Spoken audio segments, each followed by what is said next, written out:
నేను ఆశ్చర్యపోయాను.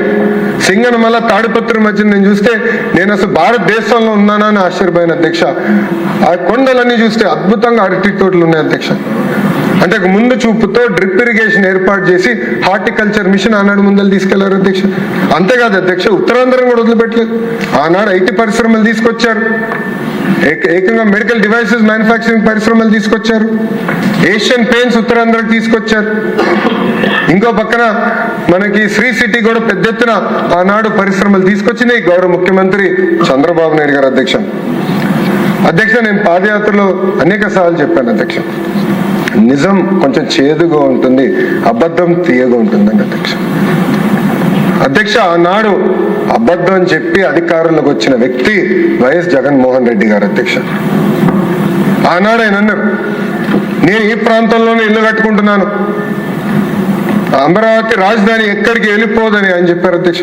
ఆయనతో పాటు అనేక మంది వైకాపా సభ్యులు కూడా అదే చెప్పారు అధ్యక్ష. రాజధాని ఎక్కడికి వెళ్ళదు, ఆంధ్ర రాష్ట్రానికి శాశ్వత రాజధాని అమరావతి ఉంటుందని ఆనాడు చెప్పారు అధ్యక్ష.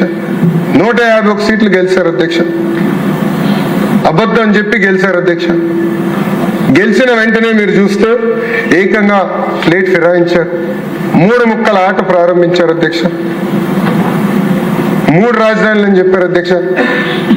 అమరావతి ఎటుగో నాశనం చేశారు. అట్లని ఉత్తరాంధ్రలో కట్టారు అధ్యక్ష. ఒక్క వ్యక్తి బతికేదానికి ఒక ప్యాలెస్ కట్టుకున్నాడు అధ్యక్ష. 700 కోట్ల రూపాయలు ఖర్చు పెట్టి. అంతేగాని ఒక్క అభివృద్ధి కార్యక్రమం చేయాలి, ఒక్క పరిశ్రమ తీసుకురాలేదు అధ్యక్ష. అంతేకాకుండా కర్నూలుని న్యాయ రాజధాని చేస్తున్నాడు అధ్యక్ష. కనీసం ఒక బెంచ్ కూడా తీసుకెళ్లేదు అధ్యక్ష కర్నూలుకి. అంటే మాయ మాటలు చెప్పి మభ్య పెట్టాలని ప్రయత్నించారు అధ్యక్ష. అందుకే ప్రజలు 151 సీట్లు 11 సీట్లకి తీసుకొచ్చారు అధ్యక్ష. అంతేకాకుండా అధ్యక్ష, నేను ఈ సభాముఖంగా జగన్మోహన్ రెడ్డి గారిని నేను డిమాండ్ చేస్తున్నాను అధ్యక్ష, అమరావతి రైతులకి ఆంధ్ర రాష్ట్ర ప్రజలకి అబద్ధం చెప్పినందుకు క్షమాపణ చెప్పాల్సిన అవసరం ఆయన పైన ఉంది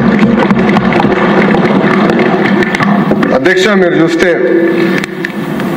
ఈ 3 ముక్కలాట అనౌన్స్మెంట్ అయిన తర్వాత అమరావతి రైతులు పెద్ద ఎత్తున ఉద్యమించారు అధ్యక్ష. 1631 రోజులు వాళ్ళ 5 కోట్ల ఆంధ్రుల కోసం పోరాడారు అధ్యక్ష. ఎప్పుడు గడప దాటిన మహిళలు పెద్ద ఎత్తున రోడ్డుపైకి వచ్చి ధర్నా చేశారు అధ్యక్ష, పోరాడారు అధ్యక్ష.